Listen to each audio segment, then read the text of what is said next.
Jaya Prabhuji. Hola, bienvenidos al Instituto de Yoga Retroprogresivo. Mi nombre es Swami Omkarananda. Soy discípula de Prabhuji desde el año 1997 y en este instituto comparto mis reflexiones sobre el mensaje de Prabhuji. En este curso que estamos empezando hoy es el curso número 3 sobre el libro Tantra, la liberación en el mundo. En este libro Prabhuji comparte los tesoros de la revelación tántrica y en estas clases analizamos un poco para facilitar la lectura del libro. Por supuesto, hay mucho más que aprender en la lectura reflexiva y directa del libro mismo, que por supuesto recomiendo. En el primer curso nos dedicamos a explorar la visión tántrica. Así como Prabhuji comienza el libro, nos cuenta de la actitud que trajo esta revelación y la relevancia que puede tener para nuestra propia búsqueda. En el segundo curso estudiamos la sección del desarrollo del Tantra, en el cual vimos las diferentes etapas que fueron ocurriendo dentro de esta revelación. En este curso vamos a empezar a explorar la etapa pretántrica. El curso se llama Ati Marga y nos concentraremos en las sectas pretántricas que crearon las condiciones apropiadas para que pueda tener lugar una revelación como la revelación tántrica. Recomiendo mirar los otros cursos antes de este porque estamos construyendo nuestro conocimiento y nuestra base. Pero voy a empezar con un pequeño resumen de las etapas del Tantra. En la era védica, los rituales se realizaban según lo instruido en las escrituras Shrutis. Y uno de los dioses del panteón védico era el dios Rudra. Más adelante, Rudra fue identificado como el dios Shiva. Vamos a estudiar en la próxima clase cómo esta identificación tuvo lugar. En esta clase nos concentraremos en esta división que tuvo lugar dentro de los seguidores de Rudra. Por un lado, se desarrolló el Shaivismo puránico y por el otro lado, el Shaivismo no puránico. El Shaivismo puránico se basó en los Puranas, que eran escrituras que fueron reveladas posteriormente, que vinieron a explicar las verdades más sutiles de los Upanishads de manera de historias que todos puedan captarlas. Y es así como tuvo lugar en la emergencia de la mitología alrededor del dios Shiva en los Shiva Puranas. Esto tuvo lugar a partir del siglo II antes de la era común. Por otro lado, se desarrolló una nueva tradición también basada en el dios Rudra, pero lo podemos llamar como el Shaivismo no puránico. Este Shaivismo no puránico fue el Shaivismo de los iniciados. En este Shaivismo, que se basó en una nueva revelación, que va a ser más adelante la revelación tántrica, encontramos un desarrollo en 3 etapas. La etapa de la Ati Marga tuvo lugar entre el segundo y el quinto siglo de nuestra era. Luego la etapa del Mantra Marga entre el 5 y el 12 y la etapa del Kula Marga aproximadamente desde el noveno siglo hasta el siglo XII. Estos son aproximaciones porque no hay muchas evidencias, pero estas son las estimaciones que tienen los estudiosos del tema. En la etapa del Ati Marga, que llamamos la etapa pretántrica, vemos que emergen ciertas sectas que son sectas iniciatorias. En estas sectas comienza la tradición Pashupata, luego desde los Pashupatas surgen los Lakulas y finalmente los Kapalikas. En la etapa del Mantra Marga es ya la etapa que llamamos la etapa tántrica. Las escrituras ágamas se revelan y las sectas pretántricas van tomando su expresión en la etapa del Mantra Marga. De los Pashupatas derivan los Shaiva Siddhantas, que son una secta dentro del Mantra Marga que está más acorde a los principios védicos. Luego los Lakulas se expresan sus tradiciones dentro del Mantra Pita y un poco dentro del Vidya Pita. Y finalmente los Kapalikas influencian las sectas del Vidya Pita del Mantra Marga. Los Kapálicas también influencian la Kaula Siddha, la tradición Kaula Siddha, que a su vez va a influir a las sectas del Vidyapita, formando posteriormente las sectas de la etapa del Kula Marga, en el cual dentro de los siglos X al XII se desarrollan todas estas sectas que están orientadas hacia la adoración de la diosa. Este es el resumen del mapa del desarrollo tántrico. Lo que nos centraremos hoy es en estudiar estas diferencias entre aquellos que siguieron el sendero del shaivismo puránico y aquellos que eligieron ser iniciados y seguir la tradición del shaivismo no puránico. Comencemos. En este curso estudiaremos las sectas iniciatorias del Ati Marga. Ati significa directo o original, supremo. Marga significa sendero. Ati Marga es el sendero directo. Fue un salto muy significativo en la historia de la búsqueda del ser humano. Yo siempre digo que no estudiamos historia aquí, sino estudiamos la historia de la búsqueda, que es lo que nos fascina y nos interesa, porque este espíritu, esta semilla que todos tenemos de buscar nuestros orígenes, nuestra relación con lo trascendental, nuestra verdadera identidad, esta curiosidad que tenemos tiene que ser incentivada. Y qué mejor incentivo que ver aquellos que le dedicaron la vida a promover y a cultivar la búsqueda de la divinidad. Y estos son brillantes ejemplos, los buscadores del Ati Marga. Ati Marga son aquellos que no se conformaron con la religión existente y quisieron tomar el sendero hacia una relación directa con la divinidad, íntima, una relación total y pasional. Hay quienes traducen Ati Marga como aquellos que están fuera del sendero, porque realmente tomaron una alternativa, animarse a una vida diferente y a cuestionar los principios de sus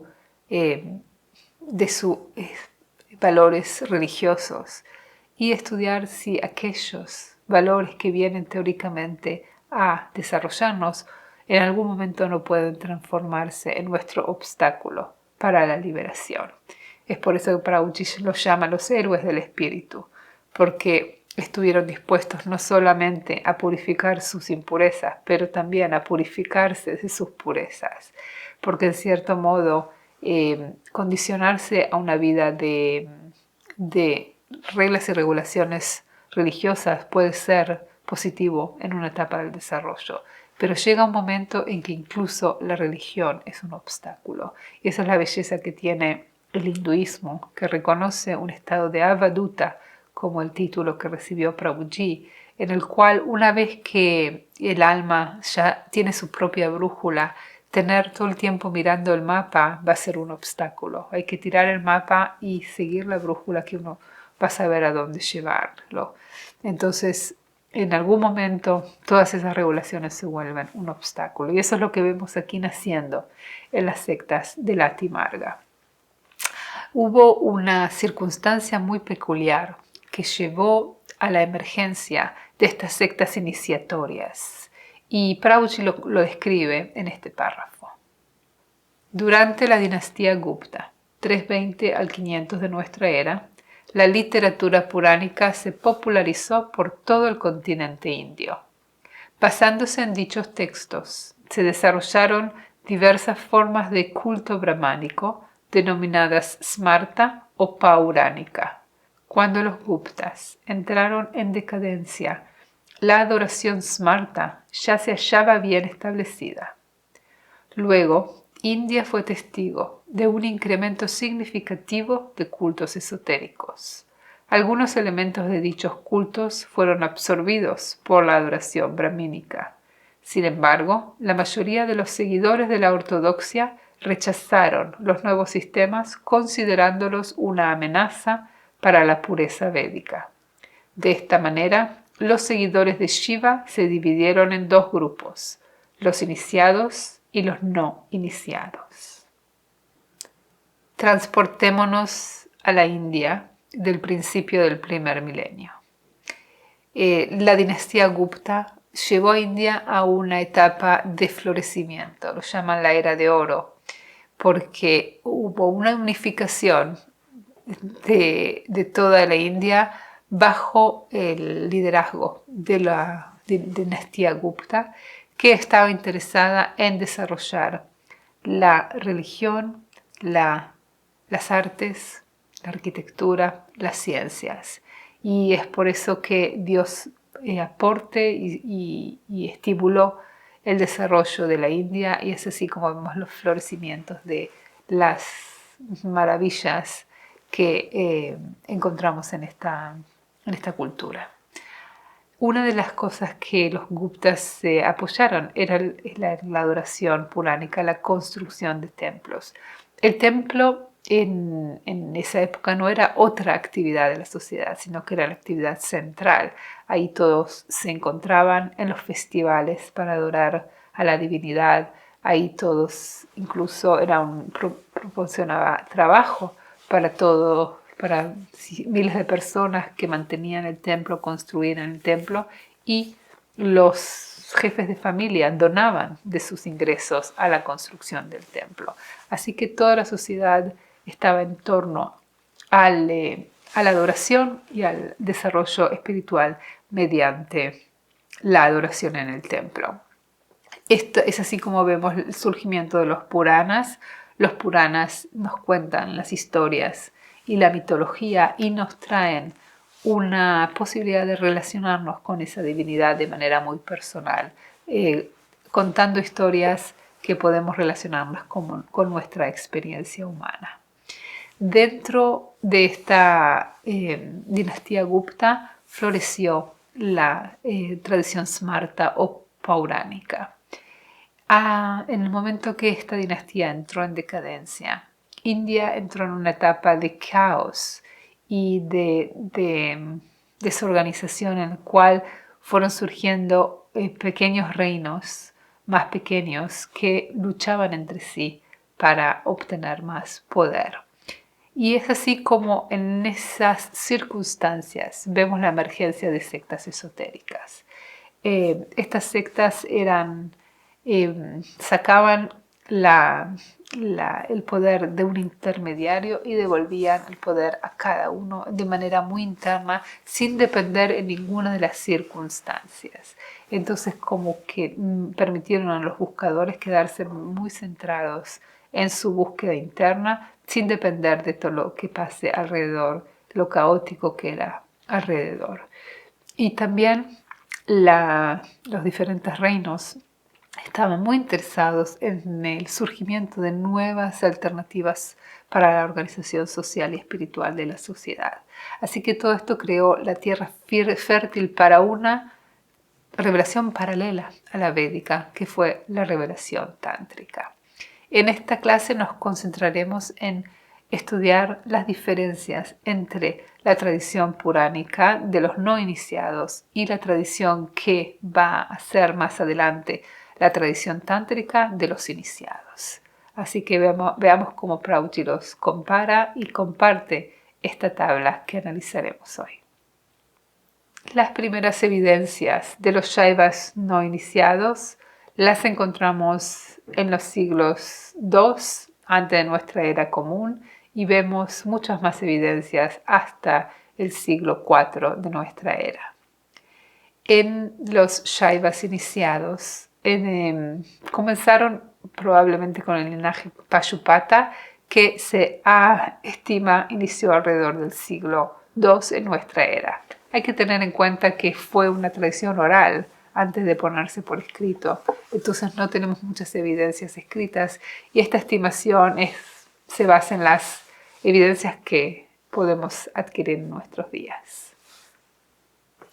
Los Shaivas no iniciados. Los devotos Shaivas no iniciados eran conocidos como Shiva Bhaktas o Upasakas. Practicaban la tradición Shaiva devocional, pero no tenían acceso a las prácticas tántricas. Los Shaivas iniciados Eran los seguidores de Shiva con aspiraciones espirituales más elevadas que tomaban la iniciación que les daba acceso a la literatura esotérica reservada para iniciados. El movimiento devocional de Shiva se popularizó al igual que el movimiento devocional de Vishnu alrededor de toda la revelación de los Puranas y todo este movimiento de la sociedad hacia renovar el ritual védico para transformarlo en un ritual puránico que no dependa solamente de la casta brahmínica, a pesar de que eran muy predominantes aún en esta etapa, y permitían una relación muy personal con la divinidad. Y era el propósito de desarrollar esta devoción. Los Shaivas no iniciados eran un grupo selecto dentro de estos devotos que querían hacer un paso adelante y llevar la vida espiritual un paso más allá. Para acceder a la literatura reservada para los no iniciados tenían que ser aceptados. Entonces eso ya nos muestra una aptitud dentro de los buscadores de las sectas de los iniciados, porque tenían que ser aceptados por un maestro espiritual que los guíe y de esa manera les explique estas nuevas técnicas, este nuevo ritual y estas nuevas maneras de desarrollarse. Y así es como vemos que la iniciación es lo que les daba acceso, de hecho, a toda la literatura. No era un conocimiento popular, sino era un conocimiento esotérico reservado para los iniciados. Los Shaivas no iniciados. Disciplina devocional o Bhakti Yoga. Devoción inquebrantable a Dios. Las prácticas eran servicio Shiva, recordándolo en todo momento y escuchando sus historias. Los Shaivas iniciados practicaban asceticismo y tomaban votos. Se enfocaban más en el conocimiento ritual y yógico. Su sadhana varía desde prácticas antinómicas que incluyen rituales sexuales y el consumo de carne y alcohol hasta prácticas que se centran en mantras, yantras y rituales. Los Shaivas no iniciados estaban dedicados al servicio y al desarrollo devocional. Los iniciados al asceticismo.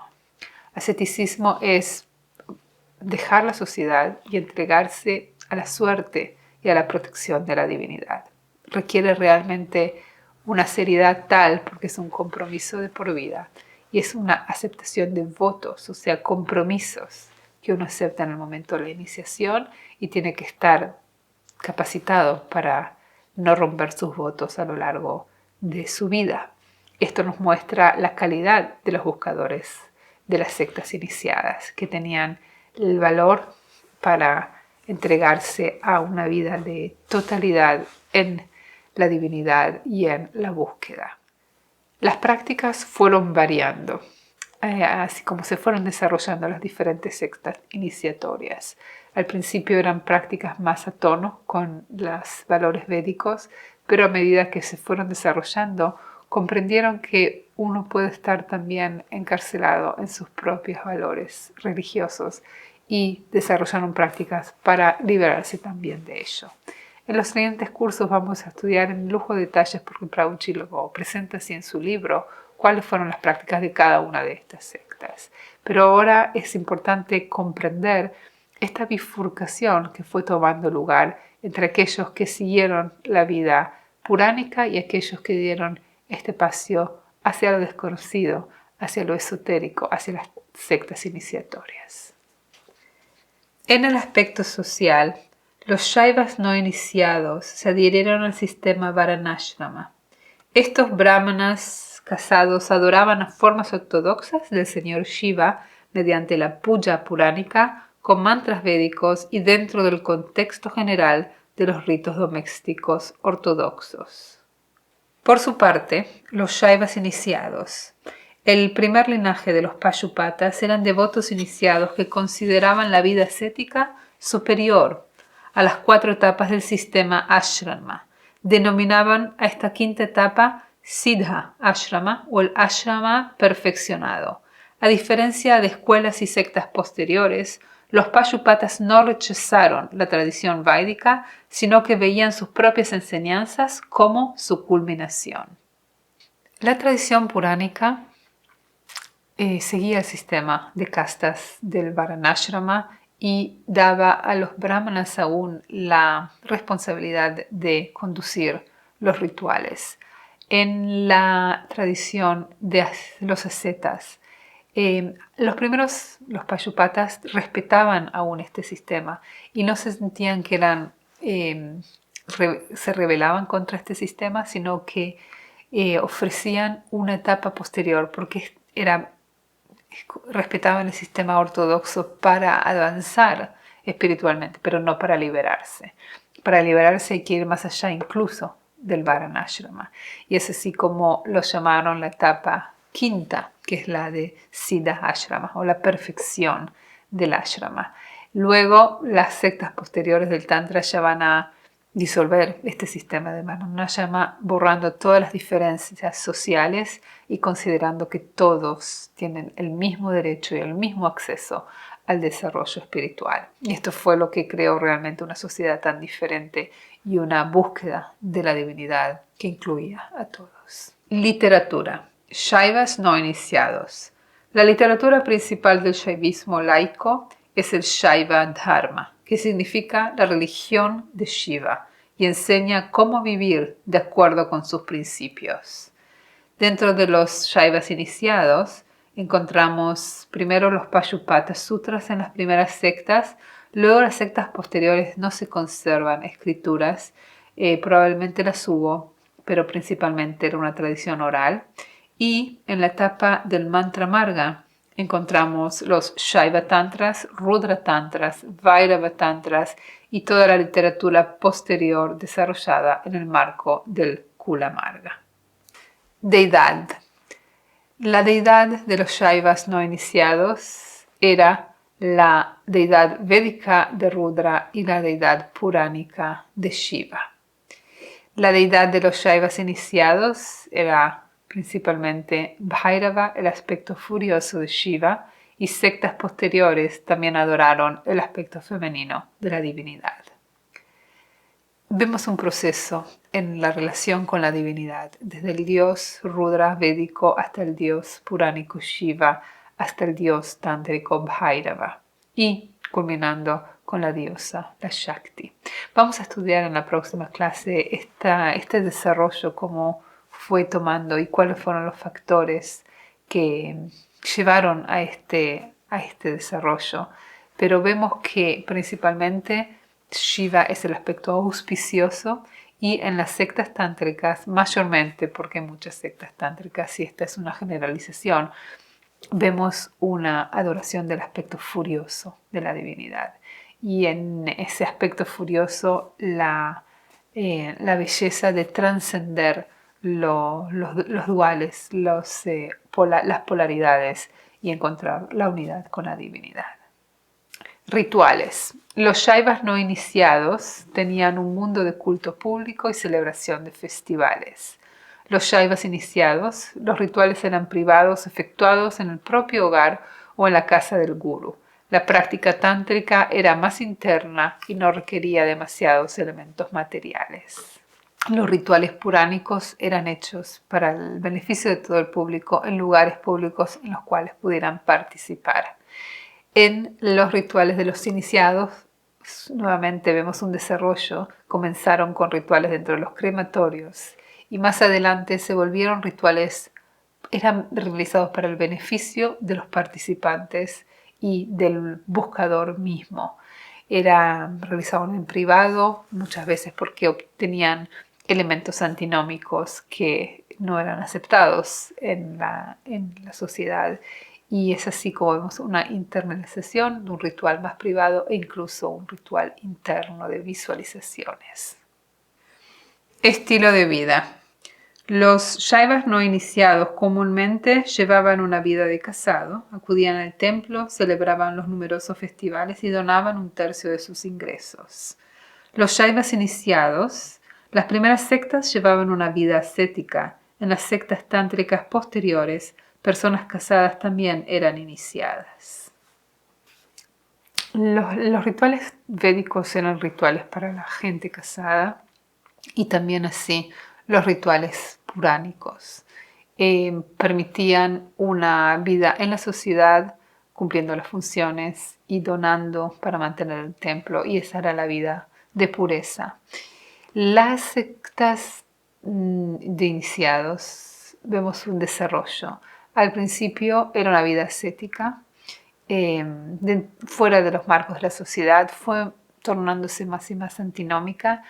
En la etapa posterior, el asceticismo fue reemplazado por ritualismo, y de esta manera permitió también a la gente casada verse iniciada en sectas tántricas y aún así mantener su posición en la sociedad. Muchos dicen que eran tántricas en secreto y que en la sociedad mantenían su imagen de shaivas, y dentro de la sociedad, dentro de sus prácticas privadas, eran kaulas. Así que es como permitieron la liberación sin relación alguna con cuál es la función que uno cumple, porque estar involucrado en el mundo es no necesariamente un obstáculo para liberarse. Y esta fue una de las renovaciones que trajo el Tantra. ¿Cuál fue la meta de los Shaivas no iniciados? El éxito y seguridad en esta vida y después de la muerte. Aspiraban a ascender al paraíso de la deidad que adoraban, Shiva Loka o Rudra Loka. Los Shaivas iniciados buscaban poderes sobrenaturales, siddhis, pero principalmente la liberación, moksha, de la rueda de nacimientos y muertes. La vida del Shaiva era una vida de pureza, seguir las regulaciones y obtener todo lo necesario para esta vida, y con la esperanza de haber acumulado suficiente karma para reencarnarse en sistemas superiores a este, hasta eventualmente tener la posibilidad de vivir con Shiva mismo. Vemos que es una actitud dualista hacia la relación con la divinidad. En los Shaivas iniciados vemos una búsqueda de poderes sobrenaturales. Es característico y es sabido que los rituales tántricos les proporcionaban poderes sobrenaturales, pero el principal poder, según yo lo veo, es superar la ilusión. Y estos poderes eran como una ayuda para lo más difícil, que es superar la identificación egoica. Y esto es lo que en definitiva buscaban, la liberación de los nacimientos. Y otra característica es que la liberación va a ocurrir en vida. No hay que esperar a abandonar el cuerpo para poder utilizarlo como una expresión del deseo divino. Así que bueno, pusimos algunas de las diferencias para que entiendan que hubo una bifurcación en el momento que se desarrolló el shaivismo. La línea que siguió la línea puránica sigue hasta hoy día. La línea que siguió las sectas iniciatorias, las sectas de la Timarga ya no siguen en su forma hasta hoy día, y las sectas del mantra marga, algunas ya no siguen los linajes, y algunas se fueron cambiando con el tiempo. Si yo me fijo en todas estas diferencias, que es, como ven, propósitos diferentes, prácticas, estilo de vida, motivaciones, la mayor diferencia que yo veo es la relación maestro-discípulo. Es decir, las sectas no iniciatorias seguían la adoración pública, pero para verse iniciado dentro de las sectas iniciatorias uno tenía que ser aceptado por un maestro. Y esto es lo que, de mi perspectiva, hace toda la diferencia. Porque en el momento que alguien que está dispuesto a guiarte, que ve el potencial y la sinceridad en la búsqueda del candidato, es aquel que te va a acompañar en los momentos de confusión, te va a guiar hacia lo que es relevante para cada uno. Y se dice que aquellos que eran iniciados en el sendero tántrico eran aquellos en los cuales el maestro espiritual reconocía que estaban preparados para este tipo de etapa, y que algo de la divinidad ya se había expresado en ellos. Se sabe que la iniciación era una ceremonia muy potente que en la cual la deidad se apropiaba de la persona, como que era una posesión, una iniciación por posesión, que la diosa se hacía expresar alrededor de aquel que se había iniciado, y el que recibía la iniciación podía verse expuesto a esos niveles alternativos de conciencia que le permitía seguir y perseverar en el sendero, sabiendo cuál es el gusto superior.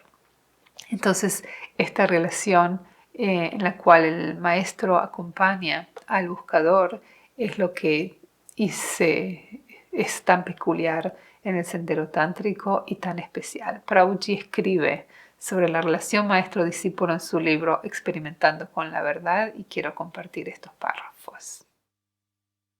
Muchas cosas en la vida no están destinadas a ser explicadas o comprendidas, sino a ser experimentadas. El análisis lógico solo nos hará errar el punto. Es imposible entender la relación maestro-discípulo escuchando a otros o leyendo libros, porque se trata de un romance misterioso, de una historia de amor que ha de ser vivida. El maestro y sus discípulos no entablan una relación. Lo que ocurrió entre el Baal Shem Tov y sus Hasidim, entre Buda y su Sangha, entre Shankara y sus Shishyas, no fue una relación, sino un encuentro entre la oscuridad y la luz, entre las preguntas y la respuesta. El discípulo es tierra fértil, el maestro una nube cargada de lluvia. En esta unión, la dualidad desaparece en el absoluto. El río se funde en el mar, la gota se disuelve en el océano. La sabiduría desvanece la ignorancia. La luz disipa la oscuridad y lo humano se vuelve lo divino.